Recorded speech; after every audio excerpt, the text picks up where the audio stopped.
നമസ്കാരം. പകൽ വാർത്ത ആരംഭിക്കുന്നു. ആദ്യം നോക്കാം പ്രധാന തലക്കെട്ടുകൾ.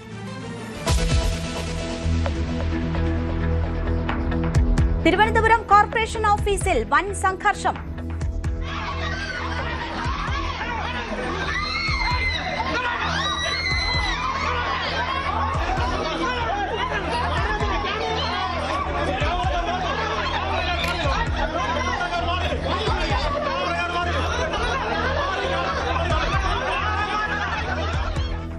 CPM കൌൺസിലർമാരുടെ കയ്യേറ്റ ശ്രമത്തിനിടെ നിലത്ത് വീണ് മേയർ വി രാജേഷ്.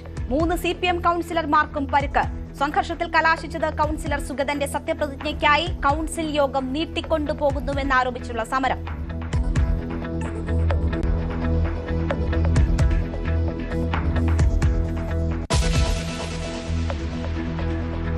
കുഴഞ്ഞു മറിഞ്ഞ് വീര്യം കുറഞ്ഞ മദ്യവിവാദം. വിവാദങ്ങളിൽ തളരാതെ മുഖ്യമന്ത്രി. വീര്യം കുറഞ്ഞ മദ്യത്തിന് നികുതി ഇളവുമായി മുന്നോട്ട് തന്നെ. ധനബില്ലിൽ ഉൾപ്പെടുത്തും. ജൂലൈ 1 അവതരിപ്പിക്കും മുൻപ് സമവായമുണ്ടാക്കാൻ തിരക്കിട്ട നീക്കവുമായി സതീശൻ.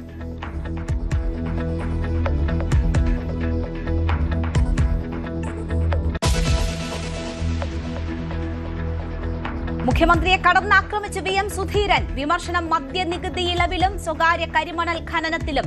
പിൻവാതിൽ നടപടികൾ ഒഴിവാക്കണമായിരുന്നുവെന്ന് ഉപദേശം. ഓപ്പറേഷൻ തൂഫാനിൽ രമേശ് ചെന്നിത്തലയ്ക്ക് പ്രശംസ. മുഖ്യമന്ത്രി നുണകൾ പറയുകയാണെന്ന് MP Rajesh.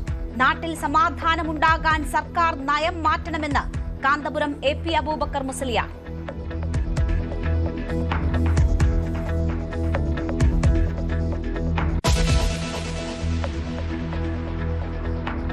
News 18 mega impact. News 18 ഇന്നലെ പുറത്തുവിട്ട ശബരിമല മേൽശാന്തി നിയമനത്തിലെ ക്രമക്കേടിൽ നടപടിയുമായി അധികാരികൾ. റിപ്പോർട്ട് നൽകാൻ ശബരിമല സ്പെഷ്യൽ കമ്മീഷണർ ED പ്രസാദിന്റെ നിയമനം ഹൈക്കോടതിയെ അറിയിക്കും. കോടതിയെ സമീപിക്കാൻ പന്തളം രാജകുടുംബം.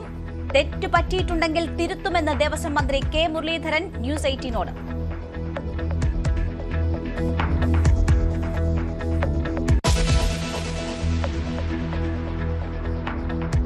വീണ വിജയൻ വീണ്ടും EDയുടെ മുന്നിൽ. കൊച്ചി ഓഫീസിൽ ചോദ്യം ചെയ്യലിന് ഹാജരായത് രാവിലെ 9:30.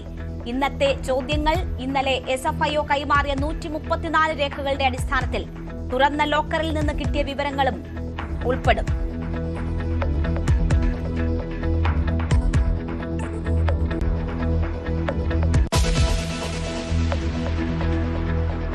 മുഖ്യമന്ത്രി BD സതീശൻ ഇനി ക്ലിഫ് ഹൌസിൽ. കുടുംബസമേതം. രാവിലെ താമസം മാറി.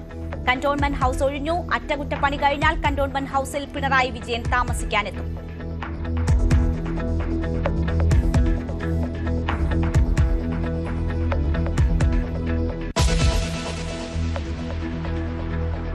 വെനസ്വേലയെ വിറപ്പിച്ച തുടർ ഭൂകമ്പത്തിൽ മരണം 10,000 കടക്കുമെന്ന് റിപ്പോർട്ട്. ഭൂചലനങ്ങൾ പ്രാദേശിക സമയം ഇന്നലെ വൈകുന്നേരം 6 റിക്ടർ സ്കെയിലിൽ 7.5 വരെ തീവ്രത.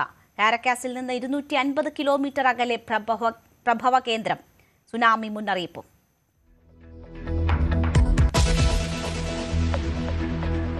ഇറാനെ വരുതിക്ക് നിർത്തിയെന്ന് ട്രംപ്. പശ്ചിമേഷ്യൻ സമാധാനത്തിന് പുതിയ രൂപരേഖയായി. സമാധാന ശ്രമങ്ങൾ തുടർന്ന് ഖത്തർ. ഹോർമുസിൽ ടോൾ ഉണ്ടാകില്ലെന്ന ട്രംപിന്റെ വാദം ആവർത്തിച്ച് വിദേശകാര്യ സെക്രട്ടറി മാർക്ക് റൂബിയോ. സുഗമമായ ടാങ്കർ ഗതാഗതത്തിന് ഗൾഫിന്റെ ആകെ പിന്തുണ തേടി. യുദ്ധം തുടങ്ങിയപ്പോൾ കുതിച്ച ക്രൂഡ് ഓയിൽ വില 75-ൽ താഴെ.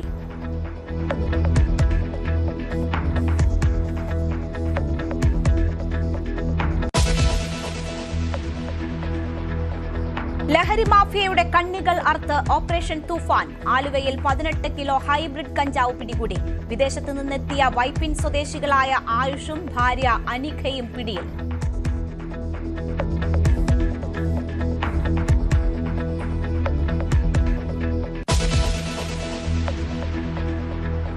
പഹൽഗാമിലെ കൂട്ടക്കുരുതിക്ക് ഭീകരർ ഒരാഴ്ച മുമ്പേ സജ്ജരായിരുന്നുവെന്ന് ഞെട്ടിക്കുന്ന വിവരം. സൈന്യം വധിച്ച ഭീകരനിൽ നിന്ന് ലഭിച്ച ഡിജിറ്റൽ തെളിവുകളിൽ നിരവധി നിർണായക സൂചനകൾ. ട്രക്കിംഗ് ആപ്പ് അടക്കമുള്ള അത്യാധുനിക സങ്കേതങ്ങൾ ആസൂത്രണത്തിന് ഉപയോഗിച്ചെന്നും NIA കുറ്റപത്രത്തിൽ പരാമർശം.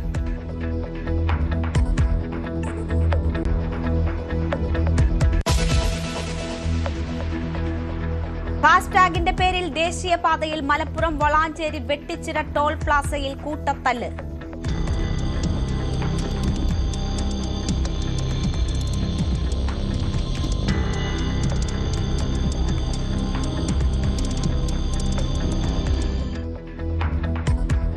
ടോൾ പ്ലാസ ജീവനക്കാരും വാഹന യാത്രികരും ഏറ്റുമുട്ടിയത് പുലർച്ചെ 2 മണിയോടെ. വാഹനത്തിൽ ജീവനക്കാരൻ അടിച്ചെന്ന് യാത്രക്കാർ. ജീവനക്കാരുടെ മോശം പെരുമാറ്റം പതിവെന്ന് പോലീസും.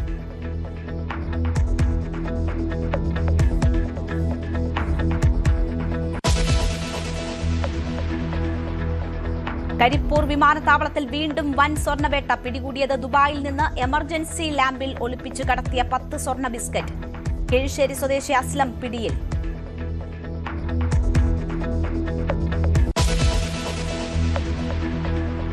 ഇടവേളയ്ക്ക് ശേഷം സജീവമായ മലപ്പുറം വിഭജന വിവാദം ഏറ്റുപിടിച്ച് സമസ്ത.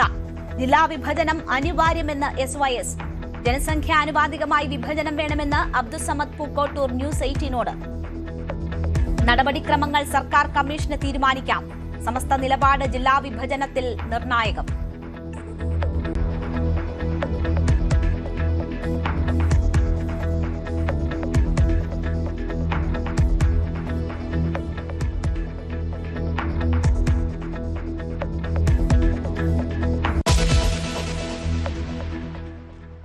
വാർത്തയിലേക്ക് വിശദമായി. തിരുവനന്തപുരം നഗരസഭയിൽ കൌൺസിലർമാരുടെ കൂട്ടയടി. BJP LDF പ്രവർത്തകരാണ് ഏറ്റുമുട്ടിയത്. കാപ്പ കേസിൽ ഉൾപ്പെട്ട BJP കൌൺസിലർ സുഗതന്റെ സത്യപ്രതിജ്ഞയ്ക്കായി കൌൺസിൽ യോഗം നീട്ടിക്കൊണ്ടുപോകുന്നുവെന്നാരോപിച്ച് LDF നടത്തിയ സമരമാണ് സംഘർഷത്തിൽ കലാശിച്ചത്.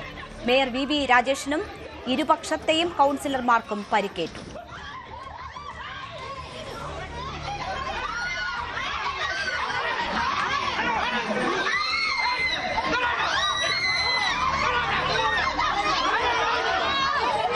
മുമ്പത്തേറ്റ് ഇവിടെ കടന്നില്ലേ, അവർ പുറത്ത് തന്നെ ഇരിക്കുകയല്ലേ, ഇതാ കടന്നിരിക്കുകയാണ് എല്ലാവരും.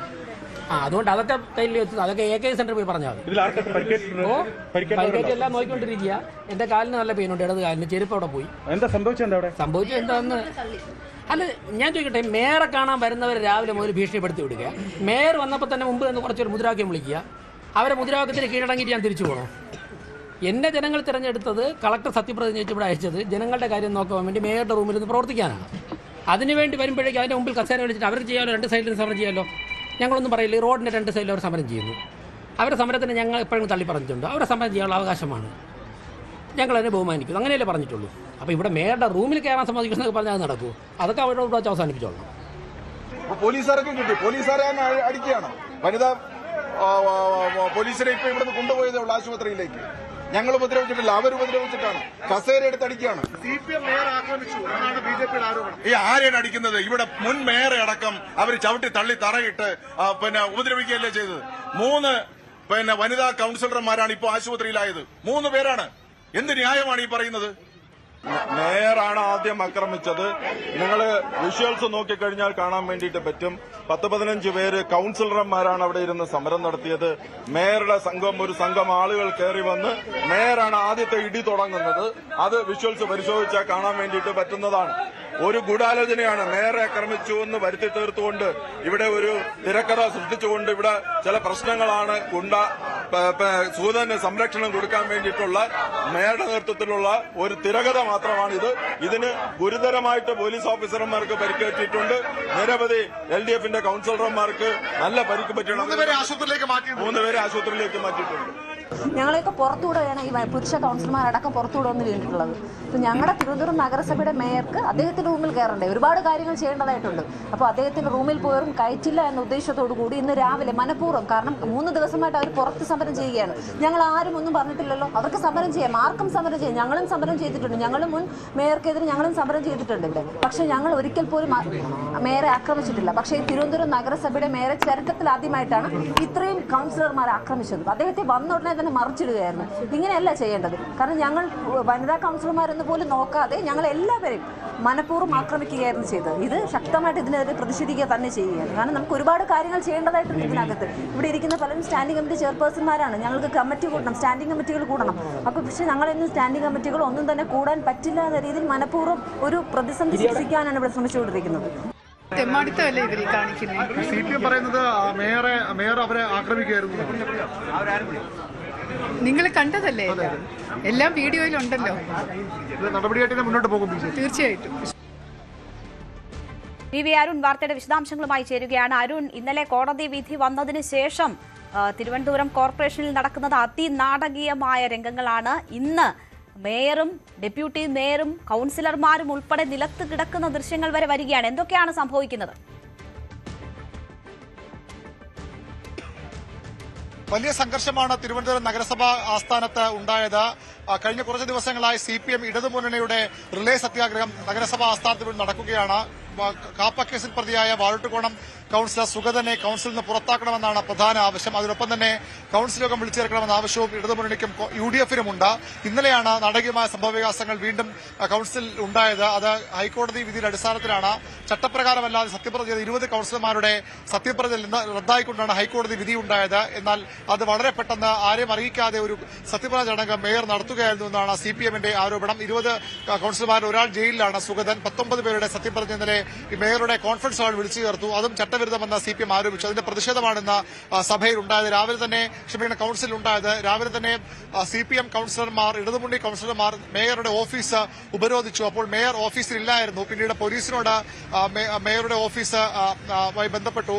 മേയർക്ക് ഇവിടെ വന്നാൽ അകത്തേക്ക് പോകാൻ കഴിയുമോ എന്ന ചോദ്യമാണ് പോലീസിനെതിരെ ഉണ്ടായത്. മേയറെ സുരക്ഷിതമായി അകത്ത് കയറ്റാം, ഈ സമരം ചെയ്യുന്ന കൌൺസിലർമാർക്കിടയിലൂടെ അല്ലെങ്കിൽ മറ്റു വാതിലൂടെയോ എത്തിക്കാമെന്ന ഉറപ്പ് പോലീസ് നൽകി. പക്ഷേ മേയർ VV രാജേഷ് ഒറ്റയ്ക്കായിരുന്നില്ല കൌൺസിൽ ആസ്ഥാനത്തേക്ക് എത്തി. അദ്ദേഹത്തിനൊപ്പം BJPയുടെ മറ്റു കൌൺസിലർമാരും പ്രവർത്തകരും ഉണ്ടായിരുന്നു. അവർ ഈ സമരം ചെയ്യുന്ന കൌൺസിലർമാർക്കിടയിലൂടെ ബലപ്രയോഗത്തിലൂടെ അകത്ത് കയറാൻ ശ്രമിച്ചതാണ് സംഘർഷത്തിനിടയാക്കിയതെന്നാണ് ഇപ്പോൾ പോലീസ് വ്യക്തമാക്കുന്നത്. CPM-ന്റെ ആരോപണം അതുതന്നെയാണ്. ഈ പ്രവർത്തകരെ മറികടന്നുകൊണ്ട് മുന്നോട്ട് പോകാൻ ശ്രമമുണ്ടായി.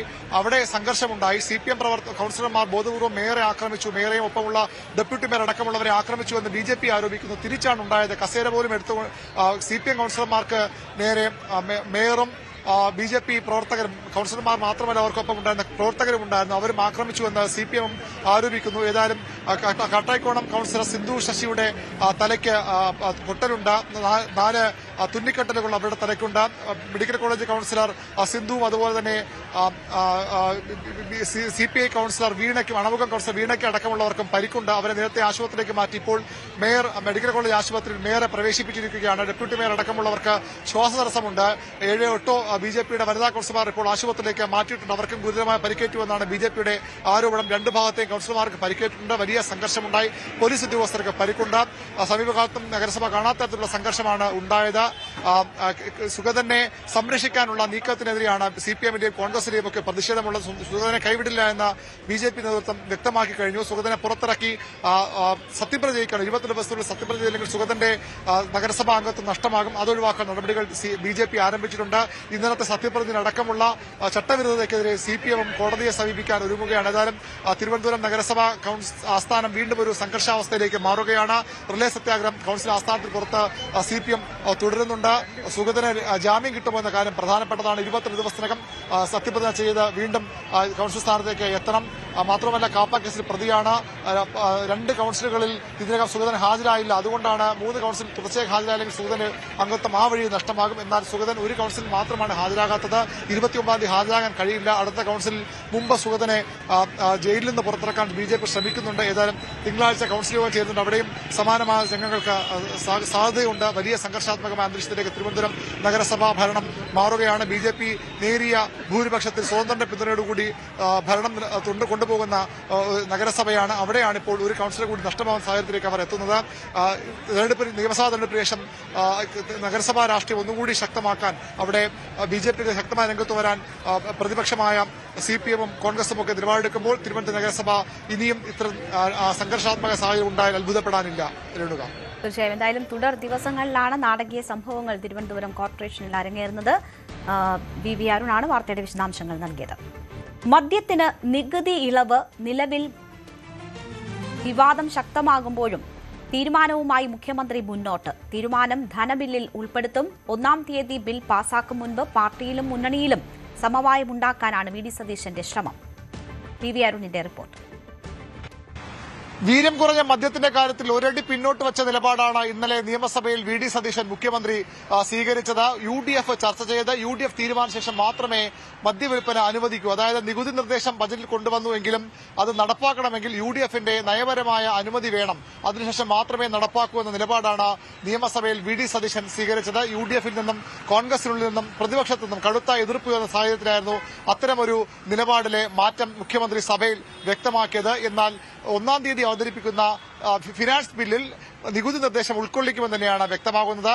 അതുൾപ്പെടെയുള്ള വീര്യം കുറഞ്ഞ മദ്യത്തിന് ബജറ്റിൽ കൊണ്ടുവന്ന നികുതി നിർദ്ദേശം ഉൾക്കൊള്ളിച്ചുള്ള ഫിനാൻസ് ബില്ലാകും 1-ാം തീയതി നിയമസഭയിൽ അവതരിപ്പിക്കുക. അത് അന്ന് തന്നെ സബ്ജക്ട് കമ്മിറ്റി കൂടാതെ പാസാക്കാനുള്ള ഭേദഗതി ഇന്നലെ സഭ വരുത്തിയിരുന്നു. 1-ാം തീയതി ഫിനാൻസ് ബിൽ പാസ്സാകുമ്പോൾ ഈ നികുതി നിർദ്ദേശവും ഉൾക്കൊള്ളും. അതോടുകൂടി ഏറ്റവും പ്രധാനപ്പെട്ട കടമ്പ സംസ്ഥാനത്ത് വീര്യം കുറഞ്ഞ മദ്യം വിൽക്കാനുള്ള അതിന്റെ നികുതി ഘടന ഏർപ്പെടുത്തിക്കൊണ്ടുള്ള ഏറ്റവും പ്രധാനപ്പെട്ട കടമ്പ കടക്കും. പിന്നീട് ഒരു എക്സിക്യൂട്ടീവ് ഓർഡർ കൂടി ഇറങ്ങിയാൽ ആ തീരുമാനം നടപ്പാക്കാനും വീര്യം കുറഞ്ഞ മദ്യം വിൽക്കാനുമുള്ള നടപടികൾ പൂർത്തിയാകും. എന്നാൽ അത് ഉണ്ടാകുന്നതിന് മുമ്പ് തന്നെ ആ ഫിനാൻസ് ബില്ലിന് മുമ്പ് തന്നെ പാർട്ടിയിലും മുന്നണിയിലും സമവായം വേണമെന്ന ശക്തമായ ആവശ്യവും സമ്മർദ്ദവുമാണ് മുഖ്യമന്ത്രിക്ക് മേൽ ഉയരുന്നത്. പാർട്ടി KPCCയുടെ പ്രധാനപ്പെട്ട നേതൃയോഗങ്ങൾ വിളിച്ചു ചേർത്ത് ഇക്കാര്യത്തിലൊരു നയപരമായ തീരുമാനമെടുക്കണം. രാഷ്ട്രീയകാര്യ സമിതി എങ്കിലും യോഗം ചേരണമെന്ന ആവശ്യമാണ് കോൺഗ്രസിനുള്ളിൽ നിന്ന് ഉയർന്നു വരുന്നത്. UDFും അതിനു മുമ്പ് ചേരണം. ഒന്നുകിൽ യോഗങ്ങൾ ചേരുകയോ അല്ലെങ്കിൽ നേതാക്കളെ നേരിട്ട് കണ്ട് സമവായ വഴി തുറക്കാനുള്ള ശ്രമമാകും മുഖ്യമന്ത്രി VD സതീശൻ നടത്തുക. അല്ലാതെ ഏകപക്ഷീയമായി അദ്ദേഹത്തിന് വിഷയത്തിൽ മുന്നോട്ട് പോകാൻ കഴിയില്ല. പക്ഷേ ഫിനാൻസ് ബിൽ കൊണ്ടുവരാൻ തന്നെയാണ് തീരുമാനം. ഫിനാൻസ് ബില്ല് 1-ാം തീയതി പാസാക്കിയെടുക്കും. പ്രതിപക്ഷവും ഇത് വളരെ കരുതലോടുകൂടിയാണ് നീക്കങ്ങളെ കാണുന്നത്. ഏതായാലും ഇനിയുള്ള ദിവസങ്ങൾ കോൺഗ്രസ് നേതൃത്വം അതുപോലെ തന്നെ മുഖ്യമന്ത്രി VD സതീശൻ വളരെ നിർണായകമാണ്. മുന്നണിയിലും പാർട്ടിയിലും എതിർപ്പ് തീരുമാനം നടപ്പാക്കാൻ എത്രത്തോളം അദ്ദേഹം തയ്യാറാകുമെന്ന ചോദ്യമാണ് ബാക്കിയുള്ളത്. ഇന്നലെ അദ്ദേഹം ഒരു U-ടേൺ എന്ന് തോന്നിക്കാവുന്ന നിലപാടിലേക്ക് എത്താൻ കാരണം തുടർച്ചയായി തീരുമാനങ്ങൾ എടുക്കുകയും അത് പിന്നീട് പലവിധ സമ്മർദ്ദങ്ങൾക്ക് വഴങ്ങി പിൻവലിക്കേണ്ടി വരികയും ചെയ്യുക എന്നുള്ളത് തുടക്കത്തിൽ തന്നെ കല്ലുകടിയാകും. അത് മുഖ്യമന്ത്രി ദുർബലനാകുന്നു അല്ലെങ്കിൽ മുഖ്യമന്ത്രിക്ക് മേൽ ബാഹ്യ സമ്മർദ്ദം ഉണ്ടാകുമ്പോൾ അദ്ദേഹം തീരുമാനത്തിൽ പിന്നോട്ട് പോകുന്നുവെന്ന ഒരു ബോധ്യം ഉണ്ടാകാൻ ഇടയുണ്ട്. അത് തിരിച്ചറിഞ്ഞാണ് VD സതീശൻ നികുതി നിർദ്ദേശം പിൻവലിക്കാൻ ഇന്നലെ തയ്യാറാകാത്തത്.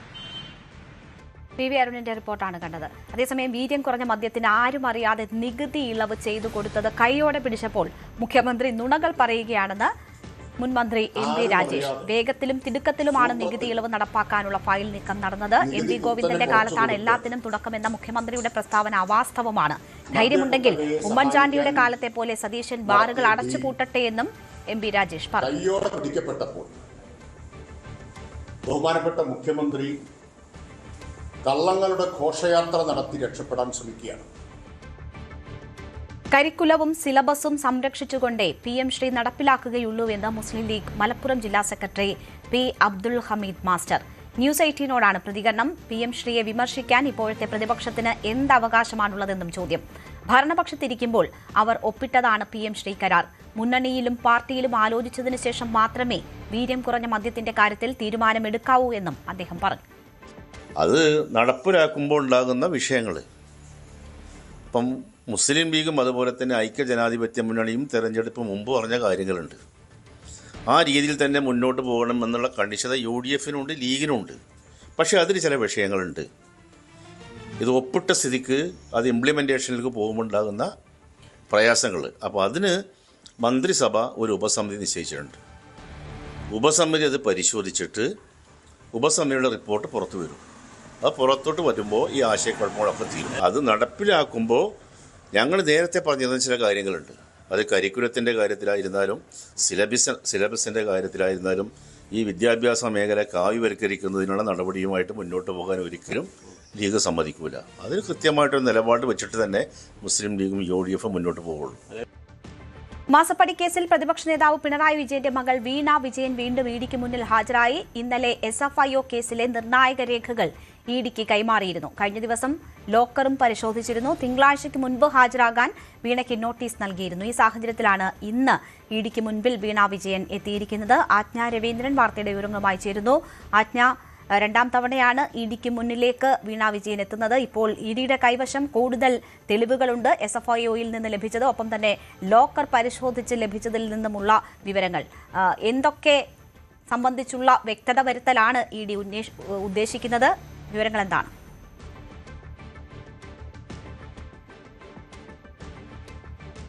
രേണുക, നമുക്കറിയാം നേരത്തെ SFIO ഈ വിഷയവുമായി ബന്ധപ്പെട്ട ഈ അന്വേഷണം നടത്തിയിരുന്നതാണ്. അത് പ്രോസിക്യൂഷൻ കംപ്ലൈൻറ്റ് രേഖപ്പെടുത്തിയിരുന്നതുമാണ്.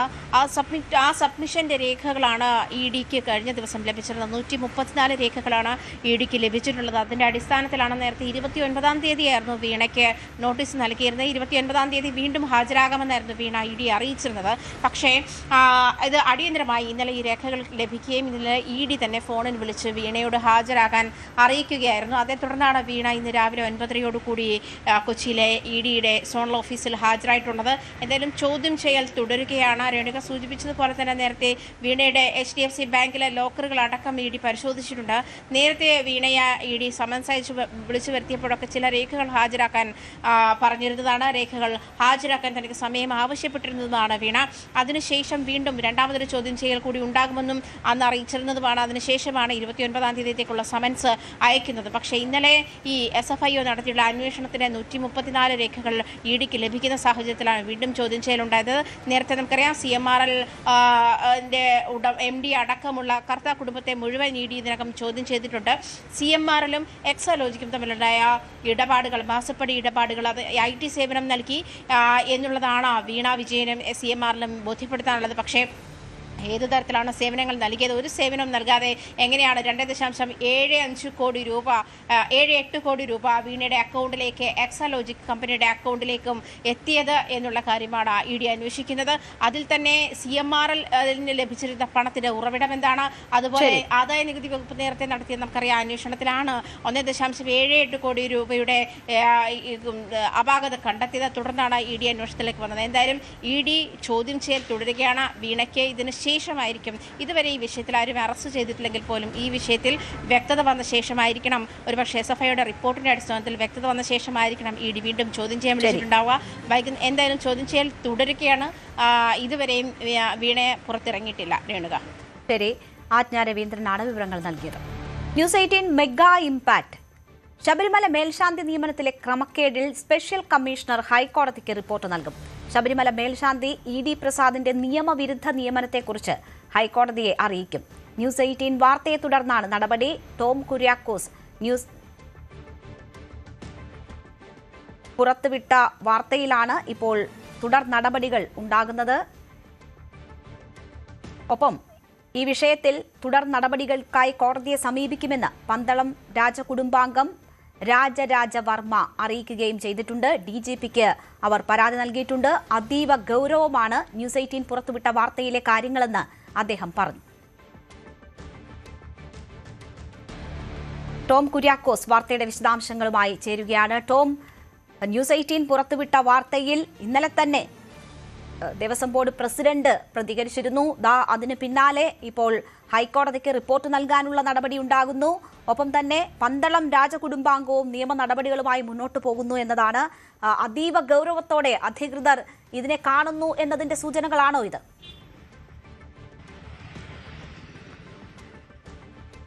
തീർച്ചയായും രേണുക, ന്യൂസ് 18 ഇന്നലെ ഈ ശബരിമല മേൽശാന്തി നിയമനവുമായി ബന്ധപ്പെട്ട ക്രമക്കേട് തട്ടിപ്പ് പുറത്തുവിട്ടതിന് പിന്നാലെയാണ് ഈ രീതിയിലുള്ള ഇടപെടലുകൾ ഉണ്ടായിരിക്കുന്നത്. അതായത് ED പ്രസാദ് ശബരിമല മേൽശാന്തിയായത് എല്ലാ നിയമങ്ങളും, അതായത് മാനദണ്ഡങ്ങളെല്ലാം കാറ്റിൽ പറത്തിയാണെന്നും വ്യാജരേഖ ചമച്ചാണെന്നും ന്യൂസ് 18 ഇന്നലെ തെളിവുകൾ സഹിതം, ഓരോ റിപ്പോർട്ടുകൾ സഹിതം കൃത്യമായും പുറത്തുവിട്ടിരുന്നു. അത് ഈ അയ്യപ്പ വിശ്വാസികളെ സംബന്ധിച്ചേറെ ഞെട്ടലുളവാക്കിയൊരു സംഭവം തന്നെയായിരുന്നു. ഇതിനുശേഷമാണ് ദേവസ്വം ബോർഡിന് ഇടപെടൽ ഉണ്ടായത്. അതായത് ദേവസ്വം ബോർഡ് പ്രസിഡന്റ് ഇന്നലെ തന്നെ വ്യക്തമാക്കി ഈ വിഷയത്തിൽ പരിശോധന നടത്തും, നടപടി ഉണ്ടാകുമെന്ന്.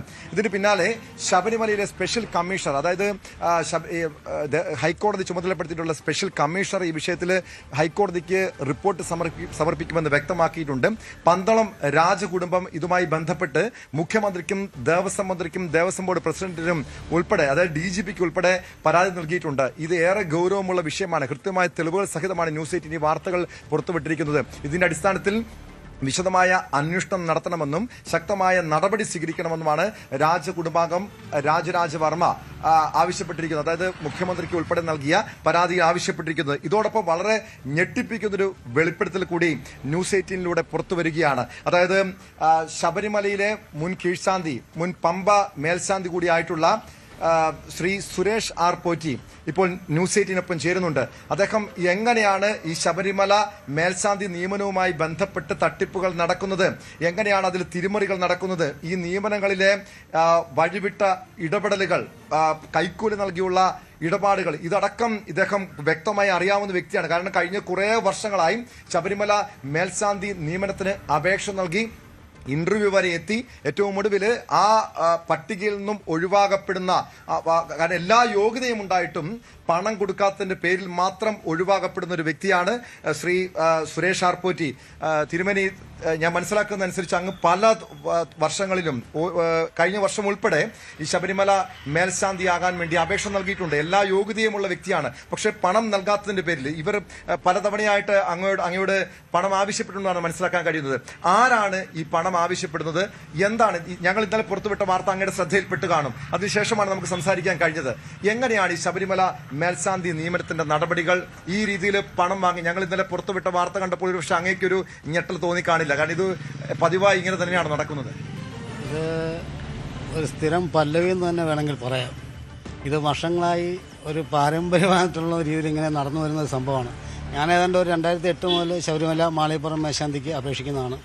2007ലും 2008ലും ഞാൻ ഫൈനൽ ലിസ്റ്റിലുണ്ടായിരുന്നു. 2017ലും ഫൈനൽ ലിസ്റ്റിൽ വന്നതാണ്. പിന്നെ ഇങ്ങോട്ട് പിടിപാടിൻ്റെയും സാമ്പത്തിക സ്രോതസ്സിൻ്റെയൊക്കെ ബലത്തിലാണ് ഈ ഫൈനൽ ലിസ്റ്റ് വരുന്നതും. ഇതിനകത്ത് മുഖ്യ പുരോഹിതർ ഉൾപ്പെടെ ദേവസ്വം ബോർഡ് ഭാരവാഹികൾ വരെ ഇതിനകത്ത് ഭാഗവാക്കാണ്. കഴിഞ്ഞ വർഷവും എന്നോട് ഒരു മുഖ്യ പുരോഹിതൻ്റെ അടുക്കൽ ചെന്ന് ഞാൻ ഈ കാര്യങ്ങൾ പറഞ്ഞു. അപ്പോൾ അദ്ദേഹം പറഞ്ഞു അദ്ദേഹത്തിന് ഇത്ര കാശ് വേണം. ഇപ്പോൾ സത്യം പറഞ്ഞാൽ അദ്ദേഹം അത് കുറച്ച് പൈസ എന്നോട് മേടിച്ചിരുന്നു. എന്നിട്ട് ബോർഡ് ഭാരവാഹികളെ പ്രസിഡന്റിനെ പോയി കാണാൻ പറഞ്ഞു. ഞാൻ പ്രസിഡന്റിനെ പോയി കണ്ടു.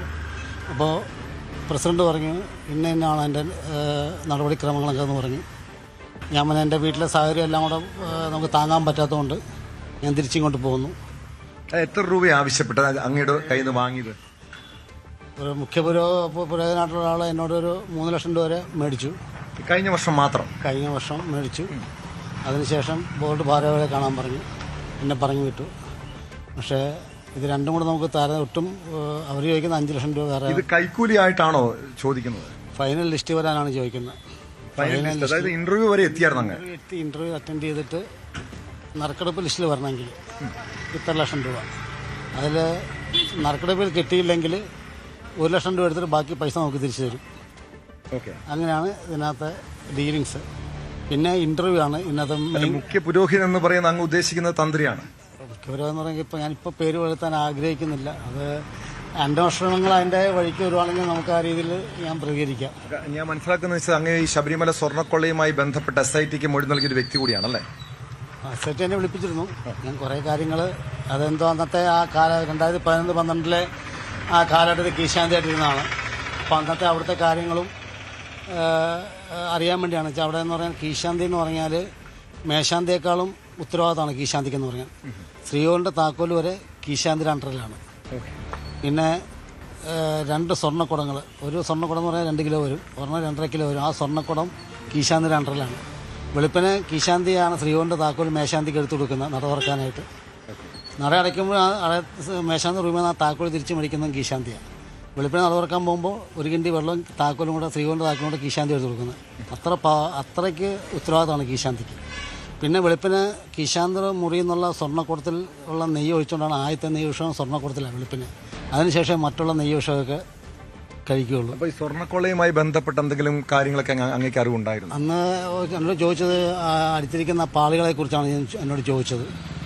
അന്നെന്ന് പറഞ്ഞാൽ ഈ ചെമ്പിന് മേലിൽ ഈ സ്വർണ്ണ ഷീറ്റായിട്ട് തന്നെ അടിച്ചിരിക്കുന്നത്, അല്ലാതെ പൂശുമല്ലായിരുന്നു. മൊത്തം സ്വർണ്ണ ഈ പേപ്പറിനേക്കാളും കനം കുറച്ച് ഈ ബിസ്ക്കറ്റിൻ്റെ സ്ക്വയറായിട്ട്.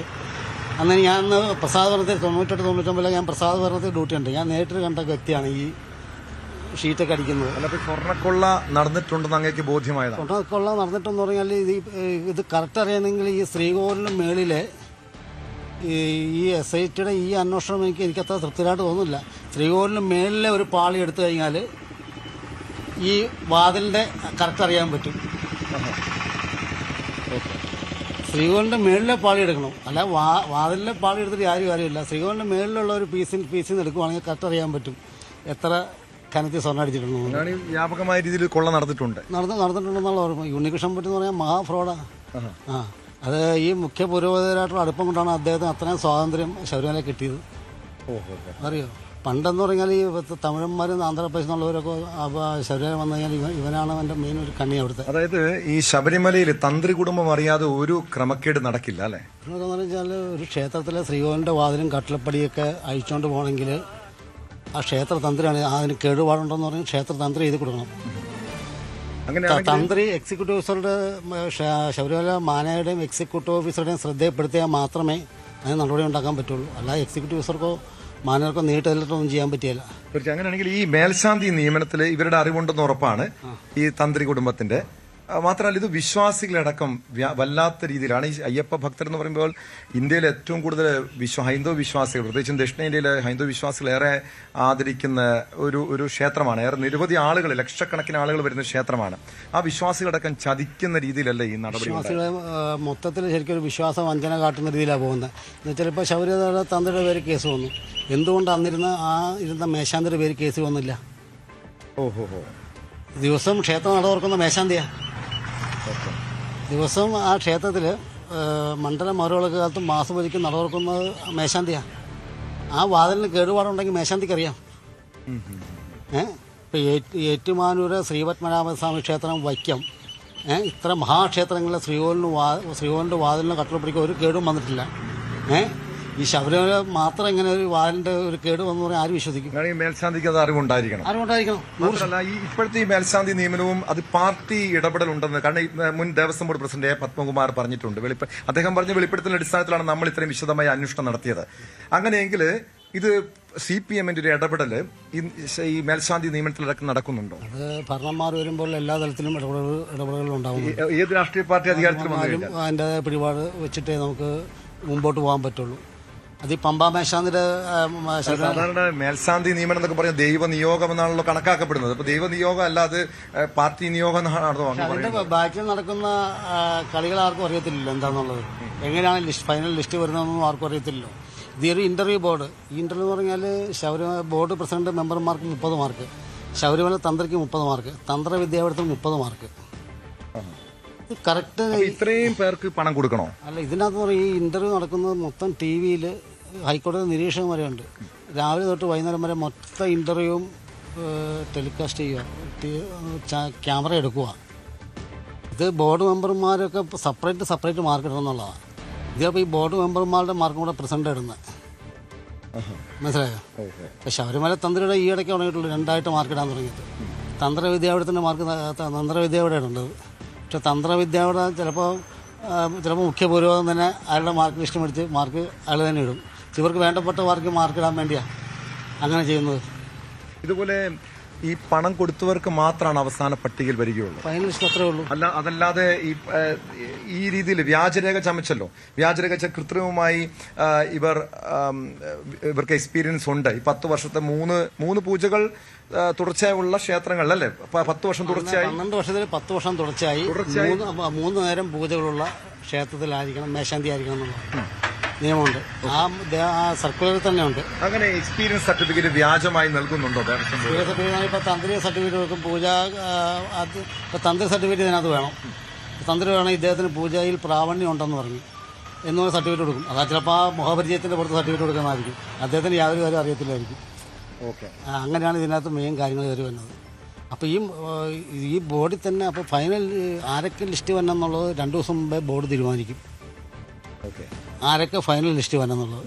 ആ ലിസ്റ്റ് ഒരു പ്രഹസനമാണ്. എനിക്കിപ്പോൾ ഇന്റർവ്യൂ പ്രഹസനമാണ്. എനിക്കിപ്പോൾ വെട്ടി തുറന്ന് പറഞ്ഞാൽ ആരും മടിയില്ല. ഇന്റർവ്യൂ പ്രഹസനമാണ്. ബോർഡ് തീരുമാനിക്കും ആരും ലിസ്റ്റ് വരണമെന്ന്. ആ ലിസ്റ്റ് തന്ത്രിക്ക് കൈമാറും. അതനുസരിച്ചാണ് മാർക്ക് ഇടുന്നത്. വരണ്ടാത്തവർക്ക് മാർക്ക് കുറച്ചിടും. മാർക്ക് കുറച്ചിട്ട് അവന് ചിലപ്പോൾ എല്ലാം കൊണ്ടും അവന് യോഗ്യത ഉണ്ടായിരിക്കും, പക്ഷെ അവൻ ഔട്ടാ. ഈ അപേക്ഷയ്ക്കപ്പുറം മറ്റു പരീക്ഷകളോ ഒന്നുമില്ല? കാരണം നിങ്ങൾക്ക് സംസ്കൃത പാണ്ഡിത്യം ഉണ്ടാകണം. ആ പരീക്ഷ അത്തരം ടെസ്റ്റുകളൊന്നും നടത്താറില്ല. ഇത് അഭിമുഖം മാത്രമേ ഉള്ളൂ. ഇപ്പം ഞാൻ പറയുന്നത് എന്താണെന്ന് പറഞ്ഞാൽ ഇത് ആദ്യമേ തന്നെ സംസ്കൃതത്തിലും പൂജാ ഇതിലുള്ള പ്രാവീണ്യത്തിനും എഴുത്ത് പരീക്ഷ നടത്തണം. ആദ്യമേ സംസ്കൃതത്തിൽ ഫുൾ എഴുത്ത് പരീക്ഷ വേണം. പിന്നെ തന്ത്രവിദ്യാർത്ഥിന് 30 മാർക്ക് എന്തിനാണ് കൊടുത്തത്? സംസ്കൃതത്തിൽ പ്രാവീണ്യം ഉണ്ടോയെന്ന് അറിയാൻ വേണ്ടിയാണ്. അപ്പോൾ സംസ്കൃതത്തിലുള്ള എല്ലാ കാര്യങ്ങളും എഴുത്ത് പരീക്ഷയാക്കണം. മറ്റുള്ളത് എഴുത്ത് പരീക്ഷയാക്കണം. ഈ എഴുത്ത് പരീക്ഷയുടെ അടിസ്ഥാനത്തിൽ ജയിക്കുന്നവരുടെ ലിസ്റ്റ് ഉണ്ടാക്കി ഹൈക്കോടതിക്ക് കൊടുക്കണം. ഹൈക്കോടതി കണ്ട് ഫൈനൽ ലിസ്റ്റ് ഇന്റർവ്യൂ ഈ അഭിമുഖത്തിനായിട്ട് ഹൈക്കോടതി ഫൈനൽ ലിസ്റ്റ് ദേവസ്വം ബോർഡിന് കൊടുക്കണം. അങ്ങനെ ആകുമ്പോഴത്തേക്കും ഈ 50-60 അപേക്ഷകരൊന്നും വരികയില്ല. കൂടി ഒരു 10 പേർക്കുള്ളിൽ വരികയില്ല. ഈ തട്ടിപ്പും കൊള്ളയും തടയാൻ പറ്റും. അല്ല, ഇതിപ്പം ഈ ഒരു ക്രമക്കേട് കൃത്യമായും തെളിവുകൾ സഹിതമാണ് ഞങ്ങൾ പുറത്തുവിട്ടത്. ഇതിന്റെ അടിസ്ഥാനത്തിൽ ഈ ഒരു കളങ്കിതനായിട്ടുള്ള മേൽശാന്തി, അതായത് വ്യാജരേഖ ചമച്ചു എന്ന ക്രിമിനൽ കുറ്റമാണ്. അങ്ങനെ ഒരു കളങ്കിതനായിട്ടുള്ള ആൾക്ക് ഇനി അവിടെ മേൽശാന്തിയായി തുടരാൻ, കാരണം ഇത് സ്വാഭാവികമായിട്ട് അന്വേഷിക്കണം, സർക്കാർ തലത്തിൽ അന്വേഷിക്കേണ്ട വിഷയമാണ്.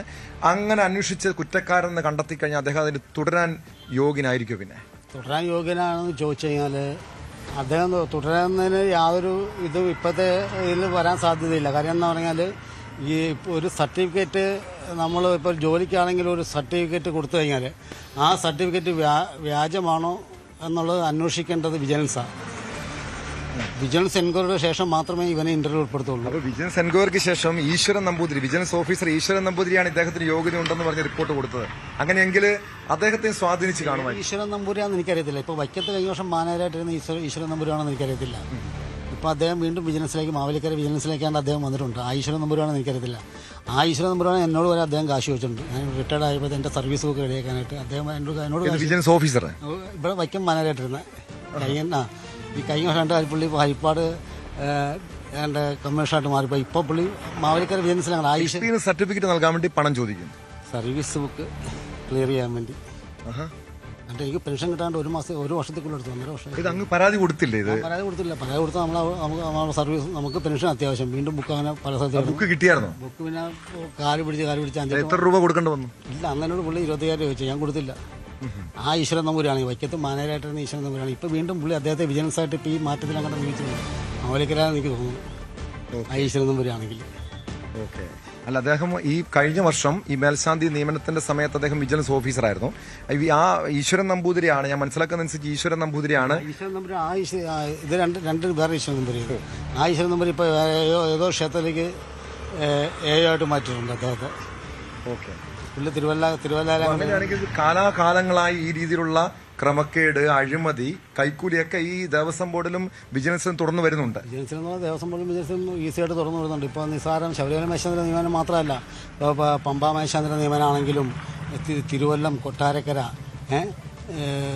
ഈ ചെട്ടുകുളങ്ങര ക്ഷേത്രത്തിലൊക്കെ നിയമനങ്ങളൊക്കെ റെക്കമെൻഡേഷൻ്റെ പുറത്തും ഒക്കെ ആൾക്കാർ ലിസ്റ്റ് കയറി വരുന്നത്, ശാന്തിക്കാർ കയറി വരുന്നത്. ഇതൊക്കെ വർഷങ്ങളായിട്ടുള്ള നടന്നു വരുന്ന നടപടി. പണം ഇല്ലാത്തവനെ ഇതുപോലുള്ള ശ്രേഷ്ഠമായ പദവിയിൽ എത്താൻ കഴിയും. പണം ഇല്ലാത്തവന് എത്താൻ പറ്റില്ല. അങ്ങനെ നമ്മൾ പരാതി കൊടുത്താൽ അവൻ നോട്ടപ്പുള്ളിയാവും. അവൻ ഇന്റർവ്യൂ എന്തെങ്കിലും പറയാൻ ഒഴിവാക്കും.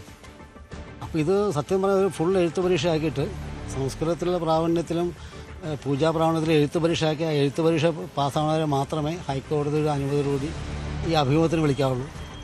അപ്പോൾ ഈ തീവട്ടിക്കുള്ള ഒരു 90% കുറയ്ക്കാൻ പറ്റും. അതാ പറയാം, ഫൈനൽ ലിസ്റ്റ് തീരുമാനിക്കുന്നത് ദേവസ്വം ബോർഡാണ്. അപ്പോൾ ദേവസ്വം ബോർഡ് രണ്ട് ദിവസം മുമ്പേ ലിസ്റ്റ് മറ്റുള്ള ഈ ഇന്റർവ്യൂ ബോർഡിലുള്ള മാർക്കിടാവുന്നവർക്ക് കൈമാറും. അത് വെച്ച് അവർ മാർക്കിടുള്ളൂ. ഈ ലിസ്റ്റിലല്ലാത്തവർക്ക് മാർക്ക് കുറച്ചിടും. അവൻ പരാതിപ്പെട്ട ഞാൻ ഫുള്ളായിട്ട് ഉത്തരം പറഞ്ഞെന്ന് പറഞ്ഞാൽ ഹൈക്കോടതി പോയാലും അവന് മാർക്ക് കുറവാണ്, കേസ് തള്ളിപ്പോവും. ഇതാണ് രേണുക, വളരെ ഞെട്ടിപ്പിക്കുന്നൊരു വെളിപ്പെടുത്തലാണ് ശ്രീ സുരേഷ് ആർപോറ്റി തിരുമേനി ഇപ്പോൾ നടത്തിയിരിക്കുന്നത്. അതായത് അദ്ദേഹം ശബരിമലയിലെ മുൻ കീഴ്ശാന്തിയായിരുന്നു, പമ്പയിലെ മേൽശാന്തിയായിരുന്നു. കഴിഞ്ഞ വർഷം വരെയും, അതായത് തുടർച്ചയായി ശബരിമല മേൽശാന്തി നിയമനത്തിനായി അപേക്ഷ നൽകുന്ന വ്യക്തിയാണ്. ഇന്റർവ്യൂ ഘട്ടം വരെയും പല വർഷങ്ങളിലും എത്താറുണ്ട്. അവിടെ എത്തുമ്പോൾ, അതായത് അന്തിമ പട്ടികയിലേക്ക്, നറുക്കെടുപ്പ് പട്ടികയിലേക്ക് വരണമെങ്കിൽ പണം ചോദിക്കുന്നു. കഴിഞ്ഞ വർഷം ഈ മുഖ്യ പുരോഹിതന് 3 ലക്ഷം രൂപ കൈക്കൂലി നൽകേണ്ടി വന്നു എന്നൊരു ഞെട്ടിപ്പിക്കുന്ന വെളിപ്പെടുത്തൽ. ഇത് നമ്മുടെ ദേവസ്വം ബോർഡും ദേവസ്വം മന്ത്രിയും അധികാരികളും ഹൈക്കോടതിയും അടക്കം ശ്രദ്ധിക്കേണ്ട ഒരു വിഷയമാണ്. ഈ ഒരു തിരുമേനിയുടെ അടുത്ത് നിന്ന് മാത്രം ഈ രീതിയിൽ പണം വാങ്ങുന്നുണ്ടെങ്കിൽ എത്രയോ പേരുടെ കയ്യിൽ നിന്ന് അവർ പണം കൈപ്പറ്റുന്നുണ്ട് എന്നതടക്കം പരിശോധിക്കേണ്ടതാണ്. കാരണം ഈ പട്ടിക അവസാനം മേൽശാന്തിയായില്ലെങ്കിൽ 1 ലക്ഷം രൂപ അവരെടുത്ത് ബാക്കി തുക മാത്രം തിരികെ നൽകുന്നു. അങ്ങനെയെങ്കിൽ ഈ പണം നൽകുന്ന ആളുകളുടെ എത്രയോ പേരുടെ കയ്യിൽ നിന്നും ഈ 1 ലക്ഷം രൂപ വാങ്ങുന്നുണ്ട്. മാത്രമല്ല, മേൽശാന്തി ആകണമെങ്കിൽ എത്രയോ ലക്ഷങ്ങൾ കൊടുക്കേണ്ടി വരുന്നു. അതിനപ്പുറം ഈ രീതിയിലുള്ള തിരിമറി, ഇദ്ദേഹത്തിന് അവസാനത്തെ ഒരു സർട്ടിഫിക്കറ്റ് നൽകുന്നതിന് വേണ്ടി മാത്രം 25,000 രൂപ കൈക്കൂലി ചോദിക്കുന്നു. വിജിലൻസ് ഉദ്യോഗസ്ഥർ കൈക്കൂലി ചോദിക്കുന്നു. അങ്ങനെ വലിയ തീവെട്ടിക്കൊള്ള ഈ ശബരിമല മേൽശാന്തി നിയമനവുമായി ബന്ധപ്പെട്ട് നടക്കുന്നുണ്ട് എന്നാണ് ഇദ്ദേഹം വെളിപ്പെടുത്തൽ നടത്തിയിരിക്കുന്നത്. ന്യൂസ് 18 വാർത്തയ്ക്ക് പിന്നാലെയാണ് ഇത്തരം വിവരങ്ങൾ പുറത്തു വന്നുകൊണ്ടിരിക്കുന്നത്. ഇത് ദേവസ്വം ബോർഡിനെ ഒന്നടങ്കം പ്രതിക്കൂട്ടിൽ നിർത്തുന്നതാണ്. ദേവസ്വം ബോർഡ് പുതിയ ഭരണസമിതി അല്ലെങ്കിൽ പുതിയ മന്ത്രി അടക്കം ഈ വിഷയത്തെ ഗൗരവമായി കാണേണ്ടതാണ്. ഹൈക്കോടതിയുടെ നിരീക്ഷണം വേണ്ടതാണ്. ഇന്നലെ ദേവസ്വം ബോർഡ് പ്രസിഡന്റ് പറഞ്ഞത് ന്യൂസ് 18 പുറത്തു കൊണ്ടുവന്ന വാർത്ത അതൊരു നിമിത്തമാകാം. ഇനി ഈ വരുന്ന വർഷത്തിൽ, അതായത് പുതിയ വിജ്ഞാപനം പുറത്തു വരാൻ പോകുന്നു. പുതിയ വിജ്ഞാപനം വന്നു, പുതിയ വിജ്ഞാപനം പുറത്തു വന്നിട്ടുണ്ട്. ഇനിയുള്ള മേൽശാന്തി നിയമനത്തിലെങ്കിലും എല്ലാ പരിശോധനകളും നടത്തുമെന്ന് ദേവസ്വം ബോർഡ് പ്രസിഡന്റ് പറഞ്ഞിട്ടുണ്ട്. ഒരുപക്ഷെ ന്യൂസ് 18 വാർത്ത ഒരു മാറ്റങ്ങളുടെ തുടക്കമാകട്ടെ എന്ന് തന്നെ നമുക്ക് പ്രതീക്ഷിക്കാം. തീർച്ചയായും എന്തായാലും ഞെട്ടിക്കുന്ന വിവരങ്ങളാണ് വീണ്ടും പുറത്തു വരുന്നത്.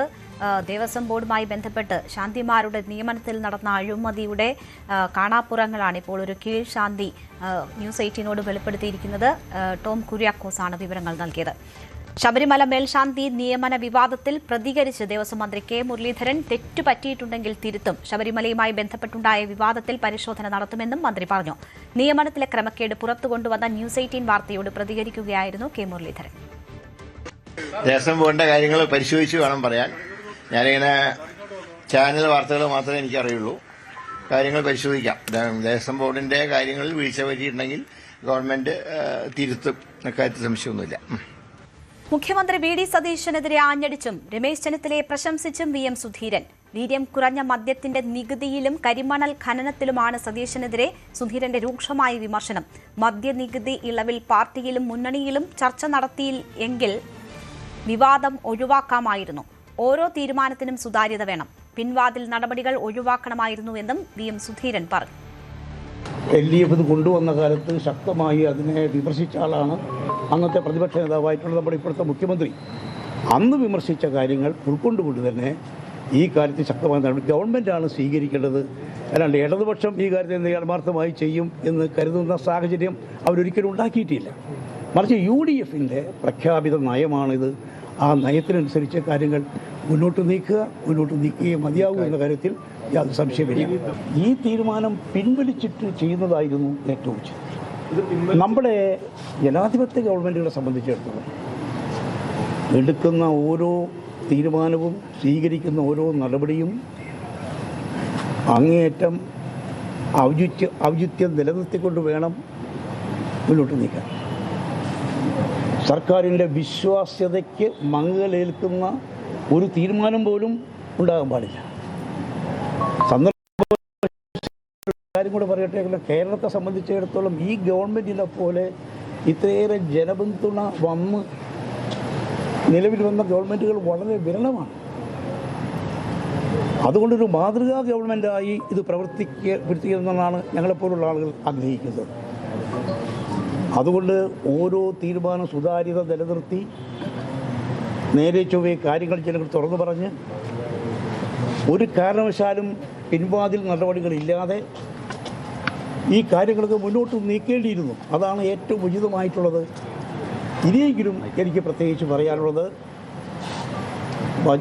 ഫിനാൻസ് ബില്ല് അവതരിപ്പിക്കുന്ന ഘട്ടത്തിൽ ഇത് ഒഴിവാക്കിക്കൊണ്ട് നടപടി സ്വീകരിച്ച് സഭയിൽ അവതരിപ്പിച്ചുകൊണ്ട് മുന്നോട്ട് നീങ്ങുകയാണ് ഏറ്റവും ഉചിതം. ഇനി അതിന് വൈകരുത് എന്നാണ് എൻ്റെ വിനീതമായ അഭിപ്രായം. കരിമണൽ ഖനനത്തിൽ സ്വകാര്യവൽക്കരണമില്ലെന്ന് പറയുമ്പോഴും അനിശ്ചിതത്വം ഒഴിവാക്കണം എന്നതും വി എം സുധീരൻ ആവശ്യപ്പെടുന്നുണ്ട്. വിവരങ്ങളുമായി ആർ കിരൺ ബാബു ചേരുന്നു. കിരൺ, കോൺഗ്രസിൽ എന്നും തിരുത്തൽ ശബ്ദമാണ് വി എം സുധീരന്റേത്. ഇന്നലെ ബജറ്റിന്റെ ചർച്ചയുടെ മറുപടിയിൽ വി ഡി സതീശൻ എല്ലാ കാര്യങ്ങളും വിശദീകരിച്ചതിന് ശേഷവും അദ്ദേഹം ഇത് തിരുത്തുകയാണ് വേണ്ടത് എന്ന അഭിപ്രായം പറയുന്നു. അതിന്റെ പ്രസക്തി എത്രമാത്രമാണ്? വി എം സുധീരന്റെ അഭിപ്രായം വലിയ തലവേദനയാവും സ്വാഭാവികമായും മുഖ്യമന്ത്രി വി ഡി സതീശൻ ഉണ്ടാക്കുക. കാരണം വി ഡി സതീശനെ മുഖ്യമന്ത്രി സ്ഥാനത്തേക്ക് എത്തിക്കുന്നതിലൊക്കെ നിർണായകമായ അഭിപ്രായം ഹൈക്കമാൻഡിന് മുന്നിൽ അറിയിച്ച ഒരാൾ കൂടിയാണ് വി എം സുധീരൻ. ഈ രണ്ട് വിഷയത്തിൽ, മദ്യനയത്തിന്റെ വിഷയത്തിലായാലും കരിമണൽ വിഷയത്തിലായാലും, രണ്ടിലും അത് ഇടതുമുന്നണി ഭരിക്കുമ്പോഴും UDF ഭരിക്കുമ്പോഴും എല്ലാം വി എം സുധീരന് വ്യത്യസ്തമായ നിലപാടുള്ള ആളാണ്. രണ്ടിലും ആ നിലപാട് അദ്ദേഹത്തിന്റെ സൗഹൃദമോ മറ്റു കാര്യങ്ങളോ നോക്കാതെ പറയുകയും ചെയ്യുന്ന ആളാണ്. ഇവിടെ ഇപ്പോൾ വി എം സുധീരൻ പരസ്യമായി തന്നെ വന്ന് മുഖ്യമന്ത്രി ഇന്നലെ സഭയിൽ മറുപടി പറഞ്ഞതിന് ശേഷം ശേഷമാണ് എന്നത് ആലോചിക്കണം. മറ്റാരെങ്കിലും പാർട്ടിക്കുള്ളിൽ വിമർശിക്കുന്ന പോലെയല്ല. സുധീരൻ അത് പരസ്യം വിമർശിക്കാനൊക്കെ തയ്യാറാവുമ്പോൾ സ്വാഭാവികമായും അത് പ്രതിപക്ഷത്തിനടക്കം വലിയൊരു വടി കൂടിയാണ് വി ഡി സതീശനെ ലഭിക്കുന്നത്. മദ്യനയത്തിൽ നിന്ന് ഏതെങ്കിലും തരത്തിലൊരു പിന്നോക്കം പോക്കില്ല. അത് നടപ്പാക്കണോ വേണ്ടയോ എന്നത് പിന്നീട് തീരുമാനിക്കും. പക്ഷേ അത് നികുതി തീരുമാനിച്ചത് തന്നെ എന്നുള്ള മറുപടിയാണ് മുഖ്യമന്ത്രി ഇന്നലെ നൽകിയത്. ഇനി അദ്ദേഹത്തിന് അതിൽ നിന്ന് പിന്നോക്കം പോകൽ വല്ലാത്ത വീഴ്ചയിലേക്കും നാണക്കേടിലേക്കും ഒക്കെ മാറും. അതുകൊണ്ട് അതിനുള്ള സാധ്യതയില്ല. രണ്ട്, കരിമണലിൻ്റെ വിഷയത്തിലും ഇതേ നിലപാട് തന്നെയാണ്. അത് സംശയത്തിന് നിഴൽ നിർത്തുന്ന നിലപാടാണ് സർക്കാർ സ്വീകരിച്ചിരിക്കുന്നതെന്നും അത് മാറ്റണമെന്നും ആവശ്യപ്പെട്ടിരിക്കുന്നു. ഇതിന് മാറ്റത്തിന് തയ്യാറാകുന്നില്ല എന്നുണ്ടെങ്കിൽ VM സുധീരനെ പോലുള്ള നേതാവിൻ്റെ ശീലം കണ്ടാൽ നമുക്കറിയാം. ഉമ്മൻചാണ്ടിയുടെ കാലത്തൊക്കെ നമ്മൾ കണ്ടിട്ടുള്ളതാണ്. അദ്ദേഹം ആവർത്തിച്ച് ഇത്തരം വിഷയങ്ങൾ പരസ്യമായി ഉന്നയിക്കുകയും പാർട്ടിയെ പ്രതിസന്ധിയിലാക്കാനുള്ള സാധ്യതയൊക്കെയുണ്ട്. ഇനി ഇത് എങ്ങനെ പരിഹരിക്കാം എന്നുള്ളത് തന്നെയാണ് മുഖ്യമന്ത്രിയെ സംബന്ധിച്ച് അദ്ദേഹത്തിന് മുന്നിലുള്ള ഒരു വലിയ വെല്ലുവിളി. ശരി, ആർ കിരൺ ബാബു ആണ് വാർത്തയുടെ വിശദാംശങ്ങൾ നൽകിയത്. വെനസ്വേലയിൽ വ്യാപക നാശം വിതച്ച് വൻ ഭൂകമ്പം. 1 മിനിറ്റിനുള്ളിൽ 7.2, 7.5 തീവ്രത രേഖപ്പെടുത്തിയ ഭൂചലനങ്ങളാണ് ഉണ്ടായത്. 10,000-ലേറെ മരണമുണ്ടായെന്ന വിവരങ്ങൾ പുറത്തുവരുന്നു. വിവിധ മേഖലകളിൽ സുനാമി മുന്നറിയിപ്പും നൽകിയിട്ടുണ്ട്. വിനോദ് വിവരങ്ങളുമായി ചേരുന്നു. വിനോദ്, വെനസ്വേലയെ വിറപ്പിച്ച 2 ഭൂചലനങ്ങളാണ് ഉണ്ടായിരിക്കുന്നത്. മരണസംഖ്യ ഇപ്പോഴും തിട്ടപ്പെടുത്താനായിട്ടില്ല. വലിയ നാശനഷ്ടമാണ് റിപ്പോർട്ട് ചെയ്യുന്നത്. ഒപ്പം സുനാമി മുന്നറിയിപ്പുണ്ട്. എന്തൊക്കെയാണ് വിശദാംശങ്ങൾ? രേണുക, മരണം 10,000-ന് മുകളിലേക്ക് പോകും, അങ്ങനെ ഒരു സംഖ്യയിലേക്ക് എത്തുമെന്ന വിവരങ്ങളാണ് ഇപ്പോൾ റോയിറ്റേഴ്സ് ഉൾപ്പെടെ പ്രധാനപ്പെട്ട വാർത്താ ഏജൻസികൾ റിപ്പോർട്ട് ചെയ്യുന്നത്. മറ്റൊന്ന്, ഇതിൻ്റെ ഒരു ആഘാതം അത് വിവിധ പ്രദേശങ്ങളിൽ നാശം വിതച്ചുവെന്ന് തന്നെയാണ്. ബഹുനില കെട്ടിടങ്ങളും സാധാരണ കെട്ടിടങ്ങളും ഉൾപ്പെടെയുള്ളവ തകർന്നു വീണ് അതിനുള്ളിൽ ആളുകൾ കുടുങ്ങിക്കിടക്കുകയാണ്. ഇപ്പോഴും രക്ഷാപ്രവർത്തനം തുടരുന്നു. പലരെയും പുറത്തെടുക്കാൻ കഴിഞ്ഞിട്ടില്ല എന്ന വിവരമാണ് പുറത്തു വരുന്നത്. രാത്രിയായിരുന്നു ഇതിൻ്റെ രക്ഷാപ്രവർത്തനത്തിന് സമയം ആയിരുന്നതിനാൽ കൂടുതൽ ദുഷ്കരമായിരുന്നു ഈ പ്രവൃത്തികൾ പൂർത്തിയാക്കുന്നതിന്. വൈകിട്ട് പ്രാദേശിക സമയം 6:30 മണിയോടുകൂടിയായിരുന്നു 2 ഭൂചലനങ്ങൾ സംഭവിച്ചത്. അതിനുശേഷം രക്ഷാപ്രവർത്തകർക്ക് ഈ ദുരന്തം നടന്ന സ്ഥലത്തേക്ക് എത്തിപ്പെടുന്നതിന് തന്നെ വലിയ ബുദ്ധിമുട്ട് നേരിട്ടു. അതിനുശേഷം ഇപ്പോഴും ആളുകളെ പുറത്തെത്തിക്കാനുള്ള ശ്രമം നടക്കുന്നുണ്ട്. ഫിലിപ്പിന് സമീപം, അതായത് യരാക്കോ സംസ്ഥാനമാണ്, അവിടെ സാൻ ഫിലിപ്പിന് സമീപം ഭൂഗർഭത്തിൽ 21 കിലോമീറ്റർ ആഴത്തിലാണ് ഇതിൻ്റെ പ്രഭവ കേന്ദ്രം എന്ന് കണ്ടെത്തിയിട്ടുണ്ട്. 7.2 തീവ്രതയുള്ള ആദ്യത്തെ ഭൂചലനവും 7.5 തീവ്രതയുള്ള രണ്ടാമത്തെ ചലനവും. നമുക്കറിയാം, 7 തീവ്രത രേഖപ്പെടുത്തിയാൽ വലിയ നാശനഷ്ടങ്ങളാണ് സംഭവിക്കുന്നത്. വെനസ്വേല പോലൊരു രാജ്യം അങ്ങനെ തുടരെ ഭൂചലനങ്ങൾ അനുഭവപ്പെടുന്ന ഒരു ഇടമല്ല. അപ്രതീക്ഷിതമായിരുന്നു. ജപ്പാനിലെയോ അല്ലെങ്കിൽ ഫിലിപ്പീൻസിലെയോ ഒക്കെ പോലെ തന്നെ സുനാമിയോ അല്ലെങ്കിൽ ഭൂചലനങ്ങളോ ഒക്കെ നേരിടുന്ന രാജ്യങ്ങൾ അവരുടെ നിർമ്മിതികളിൽ പ്രത്യേകത വരുത്താറുണ്ട്. ഇത്തരം കാര്യങ്ങളെ നേരിടുന്നതിന് വേണ്ടി അവരുടെ നിർമ്മാണ പ്രവർത്തനങ്ങൾ ആ തരത്തിലായിരിക്കും. പക്ഷേ വെനസ്വേലയെ സംബന്ധിച്ച് അങ്ങനെയല്ല. ഇപ്പോൾ അവിടെ അടിയന്തരാവസ്ഥ പ്രഖ്യാപിച്ചിട്ടുണ്ട്. വിമാനത്താവളത്തിൻ്റെ പ്രവർത്തനം അവസാനിപ്പിച്ചതായി ആക്ടിംഗ് പ്രസിഡന്റ് റോഡ്രിഗസ് വാർത്താക്കുറിപ്പിലൂടെ അറിയിക്കുകയും ചെയ്തു. മരണസംഖ്യ സംബന്ധിച്ചുള്ള ആശങ്ക തന്നെയാണ് ഏറ്റവും ഭീതി ജനിപ്പിക്കുന്നത്. 10,000-ന് മുകളിലേക്ക് പോകും, ഒരുപക്ഷെ അത് 50,000-ന് അടുത്തേക്ക് വരെ എത്തിയേക്കാം എന്ന തരത്തിലുള്ള വിവരങ്ങൾ കൂടി പുറത്തു വരുന്നുണ്ട്. രേണുക, വിനോദാണ് വിവരങ്ങൾ നൽകിയത്. പശ്ചിമേഷ്യൻ സംഘർഷത്തിന് അയവ് വന്നെങ്കിലും കപ്പലുകൾക്ക് വൻ ഭീതിയായി കടൽ മൈനുകൾ. ഇറാൻ സ്ഥാപിച്ചിട്ടുള്ള മൈനുകൾ നീക്കം ചെയ്യുന്നതിന് 6 മാസത്തെയെങ്കിലും സമയം വേണ്ടിവരുമെന്നാണ് പെന്റഗൺ വ്യക്തമാക്കുന്നത്. അമേരിക്കയ്ക്ക് മുന്നിൽ ഇറാൻ പൂർണ്ണമായും കീഴടങ്ങിയെന്ന് റിപ്പബ്ലിക്കൻ പാർട്ടി സെനറ്റർമാർക്ക് മുന്നിൽ ട്രംപ് അവകാശപ്പെട്ടു. എന്നാൽ യുദ്ധം അവസാനിച്ചത് തങ്ങളുടെ രാജ്യത്തെ ജനതയുടെ ഐക്യത്തിന്റെ ഫലമായിട്ടാണ് എന്നാണ് ഇറാന്റെ അവകാശവാദം. രാജ്യത്തെ ഞെട്ടിച്ച പഹൽഗാം ഭീകരാക്രമണത്തിൽ NIA കുറ്റപത്രത്തിലെ വിവരങ്ങൾ പുറത്ത്. ഏപ്രിൽ 22-ന് ആക്രമണം നടത്തുന്നതിന് ഒരാഴ്ച മുൻപ് തന്നെ ഭീകരർ ആസൂത്രണം നടത്തിയിരുന്നു. ഏപ്രിൽ 15-ന് ഭീകരർ ബൈസൺ പാർക്കിൽ എത്തിയതിന്റെ തെളിവ് ലഭിച്ചു. ട്രക്കിംഗ് മൊബൈൽ ആപ്പ് വഴിയാണ് ലൊക്കേഷൻ കണ്ടെത്തിയതും ആശയവിനിമയം നടത്തിയതും. പാക് ഭീകരൻ സാജിദ് ജാട്ട് അയച്ചു നൽകിയ വിവരങ്ങൾ ഭീകരർ ട്രാക്ക് ചെയ്തത് ആപ്പ് വഴിയാണ്. ജൂലൈയിൽ ദാച്ചിഗാം വനമേഖലയിൽ ഏറ്റുമുട്ടലിൽ കൊല്ലപ്പെട്ട ഭീകരരുടെ ഫോണുകളിൽ നിന്നാണ് നിർണായക വിവരങ്ങൾ കിട്ടിയത്.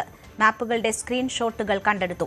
2024 സെപ്റ്റംബറിൽ ഈ ഭീകരർക്ക് ആയുധങ്ങൾ എത്തിച്ചിരുന്നു.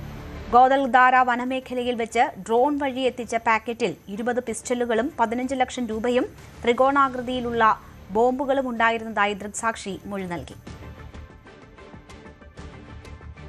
FCRA ചട്ട ഭേദഗതിക്കെതിരെ ഓർത്തഡോക്സ് സഭ. FCRA അക്കൗണ്ട് ഉടമകളുടെ സമൂഹ മാധ്യമ അക്കൗണ്ടുകൾ ആവശ്യപ്പെടുന്നത് സംശയാസ്പദമാണ് എന്ന് വിമർശനം. പബ്ലിക്കേഷനുകളുടെ വിവരങ്ങൾ ചോദിക്കുന്നത് മൗലികാവകാശങ്ങൾക്ക് മേലുള്ള കടന്നുകയറ്റമാണെന്നും ഓർത്തഡോക്സ് സഭ കുറ്റപ്പെടുത്തുന്നു. വിദേശ സംഭാവന നിയമത്തിലെ പുതിയ ചട്ട ഭേദഗതിക്കെതിരെ ശക്തമായ പ്രതിഷേധത്തിന് തയ്യാറെടുക്കുകയാണ് Catholic bishop council of India. CBCIയും national council of churches in ഇന്ത്യയും 28-ന് രാജ്യവ്യാപകമായി പ്രാർത്ഥനാ ദിനം ആചരിക്കും. ആഭ്യന്തരമന്ത്രി അമിത്ഷായെ കണ്ട് ആശങ്ക അറിയിക്കാൻ അവസരം തേടിയെങ്കിലും ഇതുവരെ ലഭിച്ചിട്ടില്ല. ശ്രീജിത്തിന്റെ റിപ്പോർട്ട് കാണാം. എന്തായാലും FCRI ഉത്തരവിനെതിരെ പല രൂക്ഷ വിമർശനങ്ങളും ഉൾക്കൊള്ളിച്ചുകൊണ്ടാണ് ഓർത്തഡോക്സ് സഭ വാർത്താക്കുറിപ്പ് ഇറക്കിയിരിക്കുന്നത് എന്നുള്ളതാണ് ഏറ്റവും ശ്രദ്ധേയം. നമുക്കറിയാം, കഴിഞ്ഞ തെരഞ്ഞെടുപ്പ് കാലത്താണ് നിയമ ഭേദഗതി വരുന്നതിനെതിരെ സഭകൾ ആഞ്ഞടിച്ചുകൊണ്ട് രംഗത്ത് വന്നത്. പക്ഷേ ഇപ്പോഴത്തെ പ്രതികരണത്തിൽ അത്രത്തോളം ശക്തിയില്ല എന്നതാണ് നമുക്ക് മനസ്സിലാക്കാൻ സാധിക്കുന്നത്. പക്ഷേ ചില വിമർശനങ്ങൾ സഭ ഉന്നയിക്കുന്നു. ഒന്ന്, ഈ സാമൂഹിക മാധ്യമ അക്കൗണ്ടുകൾ, അതായത് ഈ FCRI ഉടമകളുടെ ഈ അക്കൗണ്ടുകൾ നൽകണം എന്നത് അത് സംശയാസ്പദമാണ് എന്ന് ഓർത്തഡോക്സ് സഭ ചൂണ്ടിക്കാണിക്കുന്നു. ഈ പബ്ലിക്കേഷനുകൾ, ഇപ്പോൾ സഭയാണെങ്കിൽ അവരുടെ പബ്ലിക്കേഷനുകളൊക്കെ വിവരങ്ങൾ നൽകണം എന്നൊക്കെ പറയുന്നത് അതും മൗലിക അവകാശങ്ങൾക്ക് മേലുള്ള ലംഘനമാണ് എന്നാണ് ഓർത്തഡോക്സ് സഭ ആരോപിക്കുന്നത്. ഈ പ്രസ്ഥാനങ്ങളുടെ നിലപാടുകൾ ഓഡിറ്റ് ചെയ്യുന്നതിന് സമാനമാണ്.